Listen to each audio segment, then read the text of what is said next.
दूसरे के छत पे चढ़ के आप प्रोसेशन निकालने गए हैं ना, विसर्जन करने गए हैं, दूसरे के घर के छत पे चढ़ के और वहाँ से वहाँ झंडा उतार के फेंकना और वहाँ भगवा झंडा लहराना, इसकी इजाज़त कौन सा कानून दे रहा था? और पुलिस उस समय कहाँ थी? उस समय यह भी दिख रहा है कि वहाँ भीड़ है, वहाँ पे वो अकेला व्यक्ति नहीं है, भीड़ है। और भीड़ जो है उसमें से कई लोग वीडियो भी बना रहे थे, उसी में से किसी ने वीडियो निकाला होगा, वायरल किया होगा। तो इंटेंशन साफ है कि कैसे भड़का। अगर ये आजकल सोशल मीडिया, मोबाइल नहीं होता तो कभी पता भी नहीं लगता कि आखिर किसने कैसे क्या किया, वो झंडा कैसे फहराने चला गया। अगर ये तथ्य सही है तो कैसे वहाँ चला गया? और क्या पुलिस नहीं थी? आपके घर में कोई आदमी ऐसे घुस जाएगा, आप क्या करेंगे? लेकिन धर्म की रक्षा कौन करेगा? धर्म की रक्षा दलित पिछड़े करेंगे, और इनके बेटे ऑक्सफोर्ड कैम्ब्रिज में पढ़ेंगे, मल्टीनेशनल में काम करेंगे। तो इतना भी अगर हमारे लोगों को ये बात नहीं समझ में आ रही है तो इनका कोई भला नहीं कर सकता। भले अच्छा इंतजाम कर रहा है, सारा प्राइवेटाइज कर दे रहा है, एजुकेशन इतना महंगा हो चुका है कि आप पढ़ नहीं पाएंगे, तो सबको एक मुश्त में जितने ये सब है सबको बोलेगा जो खेत में काम करो, जितना बीपी शुगर है सब कुछ दिन में ठीक कर दो। बकरी तो कटेगी नहीं, मूल्य काटे जाएंगे, है ना, चींटी तो मरेगी नहीं। वही भीड़ हटा दो और जरा अकेले साइड में पूछना था, जा गाओ तो कैसे गा रहे थे। असली राम भक्त तो वही है सर। गाओ जरा। जैसे हमको भी मान लो कोई धमकी देता है तो हमने धमकी दे लिए, अब साइड में अकेले आओ जरा इधर। तो ये कायरता की पहचान है, भीड़ में जाके एक व्यक्ति को मार देना, भीड़ में गाली देना, एकदम ऐसे लग रहा है कि जैसे पता नहीं नेपोलियन बोनापार्ट बन के घूम रहे हैं। घर में पता लगा कि घर में गया तो माँ अब पिताजी सोटा लेके डंडा लेके पीछे पड़ी हुई है, कमाता काहे नहीं है। तो वो वहाँ भी बज रहा है, लेकिन उसको राजकीय संरक्षण है। कोई पुलिस कुछ नहीं करता है वहाँ पे, हमने देखा है खुद। तो क्या कहिएगा? ये तो हमारे पॉलिटिकल पार्टीज़ को चाहिए कि इसके खिलाफ लोगों को जागरूक करें, माहौल बनाएं, आंदोलन करें। सिर्फ वोट आपको चाहिए, लड़ेगा कौन? देखिए, हत्या हिंसा का समर्थन तो कोई भी सिविल सोसाइटी सभ्य व्यक्ति नहीं करेगा। लेकिन राहत इंदौरी साहब सरहद पे तनाव की बात करते थे कि सरहद पे तनाव है क्या, पता करो चुनाव है क्या। लेकिन इस देश में बीजेपी ने, आरएसएस ने, मुझे लगता है कि हर जगह, जैसे डॉक्टर अंबेडकर ने कहा था कि हर गांव में एक दक्षिण अफ्रीका है, वो दलितों के संदर्भ में कहा था, उसी तरीके से इन लोगों ने जो माहौल बनाया है, गांव-गांव, गली-गली, मोहल्ला में ही एक तरह से सरहद बन गया है। और 12 तारीख को मोहन भागवत का जो बयान है उसको आप गंभीरता से देखिए। हिंदू एकता, दलितों के घर जाओ, माइनॉरिटीज़ पे, बांग्लादेश पे बोल रहे हैं कि वहाँ हिंदू खतरे में है। पहले तो भारत में हिंदू खतरे में था, अभी भी इलेक्शन के समय हिंदू खतरे में हो जाता है भारत में। तो जिस तरीके से घटनाक्रम हुआ है ना, उससे पूरा सवालिया निशान पुलिस प्रशासन, राज्य सरकार की मॉडस ऑपरेंडी उस पर खड़ा होता है। हम लोग एक्टिविस्ट हैं, पढ़ाते हैं, बहुत सारे मुद्दों पर आंदोलनरत रहते हैं। आपको पता है कि अगर दिल्ली यूनिवर्सिटी गेट पर एक धरना लगाना हो तो पुलिस परमिशन, और परमिशन के बाद एसएचओ से लेके और सीआईडी से लेके तमाम, आईबी से लेके तमाम ऐसे लोग फ़ोन करके 10 बार पूछेंगे कि भाई कितने लोग आएंगे, कौन वक्ता हैं, जंतर मंतर पे करो। तो एक तो परमिशन आजकल देने में दिक्कत कर रहा है, परमिशन दे भी देगा तो 50 तरह के सवाल उठते हैं। जब एक छोटा सा, जो कि एकदम ही शांतिपूर्ण तरीके से हम लोग धरना प्रदर्शन करते हैं, उसके लिए इतनी फॉर्मेलिटी है यहाँ पर, और वहाँ पे इतना बड़ा प्रोसेशन निकल रहा था, किस रूट का कहाँ क्या परमिशन मिला, ये शोध का विषय है कि जो प्रोसेशन है किस रूट से जाएगा, सुरक्षा व्यवस्था कैसी रहेगी, कैसा नहीं रहेगा, ये कहाँ लिखा पढ़ी हुई, किससे एक सस्पेंड हुआ अभी सीओ, तो उसका परमिशन किसने दिया कि उसी रूट से ये प्रोसेशन जाएगा। दूसरा है कि हमने कल एक वीडियो देखा सोशल मीडिया पे, काफ़ी वो वीडियो तैर रहा है, जिस शायद उसी लड़के की हत्या हुई है, मुजफ्फरनगर घटना, कि आखिर उस सांप्रदायिक माहौल बनाने से फ़ायदा किसको होता है। पहली बात, प्रधानमंत्री नरेंद्र मोदी का भाषण देखिए आप लोकसभा चुनाव के दौरान, सैकड़ों बार मुसलमान मंगलसूत्र, तुम्हारा हक खा जाएंगे, मंगलसूत्र ले लेंगे, मुसलमान, कितनी बार आया, नफरत वाले भाषण थे। देश का वजीर आजम प्रधानमंत्री ये भाषण कह रहा था। क्या चुनाव आयोग ने, सुप्रीम कोर्ट ने सुओ मोटो कोई एक्शन लिया? किसी ने कोई सवाल उठाए एक्सेप्ट कि आप लोग और हमारे जैसे कुछ लोग, आम लोग? जब देश का प्रधानमंत्री ही सांप्रदायिक नफरत फैलाए तो जाहिर है कि पॉलिटिकल लाभ उन्हीं को होना है। जब योगी जी कह रहे हैं कि बटोगे तो कटोगे, किसको कह रहे हैं? हिंदू को बोल रहे हैं ना। तो हिंदू में कौन कौन है? हिंदू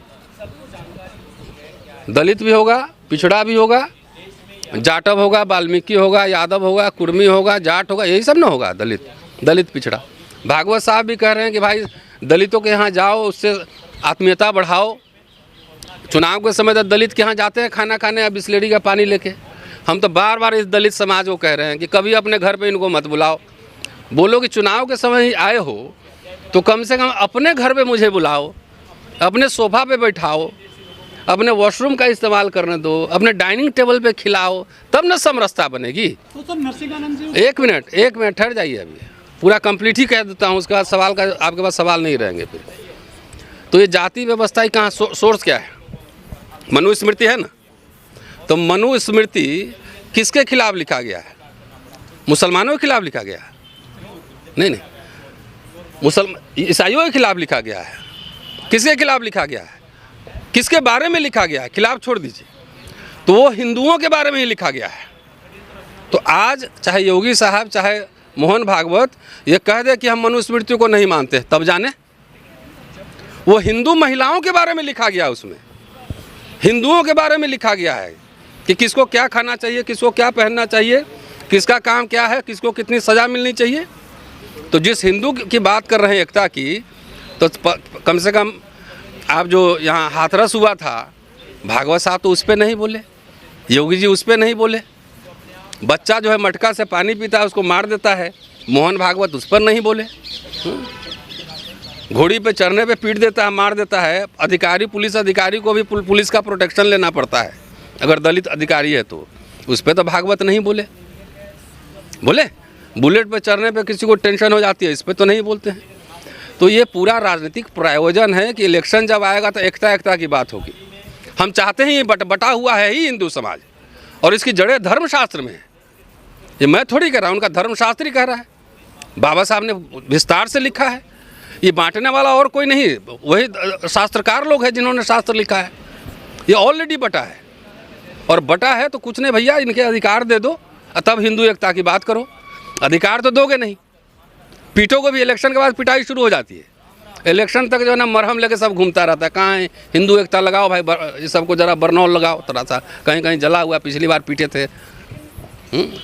भाई एक बात बताओ, जाके नरेंद्र मोदी साहब पाँव धो लिए थे इलाहाबाद में, तो पाँव धो लिए थे तो सारे कर्मचारियों को परमानेंट नौकरी हो गई। उसके बाद कोई गटर में अब नहीं मर रहा होगा,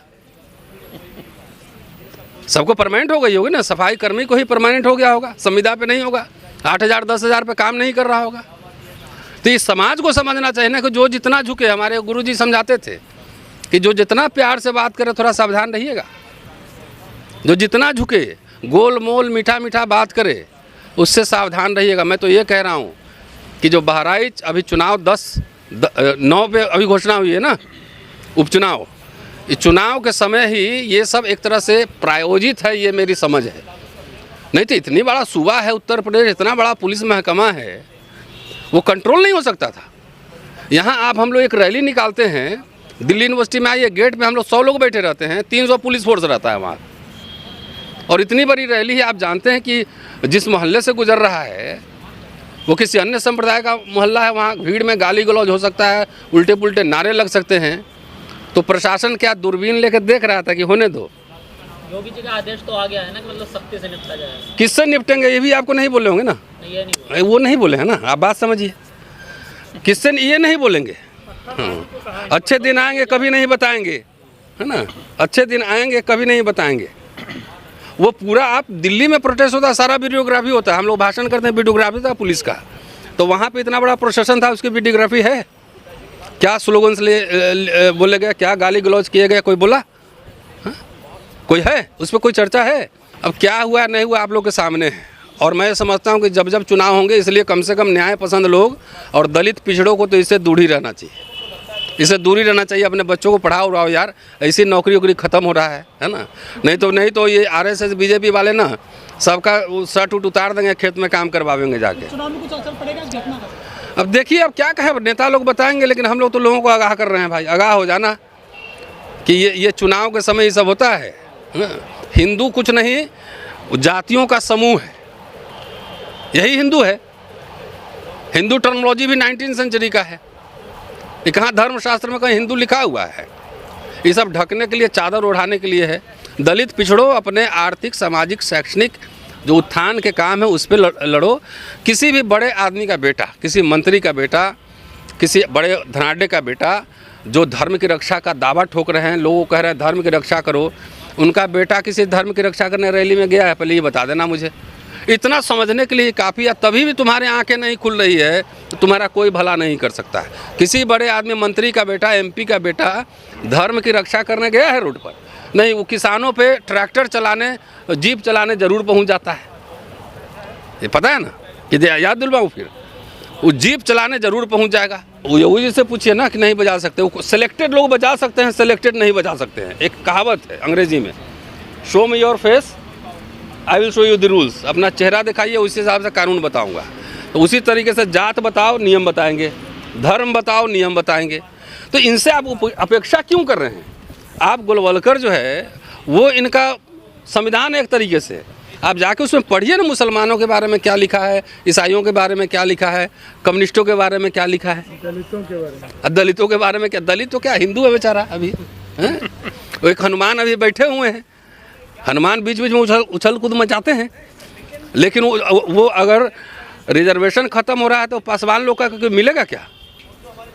जो रक्षक बन के घूम रहे हैं, इसीलिए दलित सबको सचेत कर रहे हैं कि रक्षक बन के घूम रहे हो, जब सब खत्म हो जाएगा तो बच्चे तुम्हारे स्कूल भी ना जा पाएंगे। एक सवाल हो रहा है आपसे, कुछ ऐसे गाने आ गए हैं कि राम राम चिल्लाएंगे, मुल्ले काटे जाएंगे, वो बहुत चल रहा है हर जगह, वो सब पुलिस कार्रवाई होनी चाहिए क्या? नहीं, कार्रवाई कौन करेगा? सैया भय कोतवाल तो अब काहे का। हम लोग अभी एक जगह गए थे यूपी में, किस जगह पे मुझे नाम ध्यान नहीं आ रहा है ना, शायद सुप्रिया श्रीनेत्र का इलाका है, वो जगह का नाम है महाराजगंज से अलग कुछ जगह था, डुमरियागंज, सॉरी। वहाँ गए थे, वहाँ भी देख रहे थे, रास्ते पे यही गाना बज रहा था। हम लोग शरीफ की तरह अपना गाड़ी साइड में कर लिए कि इतने बड़े बड़े बहादुर सेनापति यहाँ सड़क पे हैं। हाँ, बहुत बड़े बड़े सेनापति, घर में खाने का ठीक नहीं होगा, अगला शाम खाना मिले। जो चेहरा मोरा देख के लग रहा था ये खाने का ठीक नहीं होगा, लेकिन कुछ इन लोगों को खिला पिला देता है जिससे जोश ज़्यादा आ जाता है।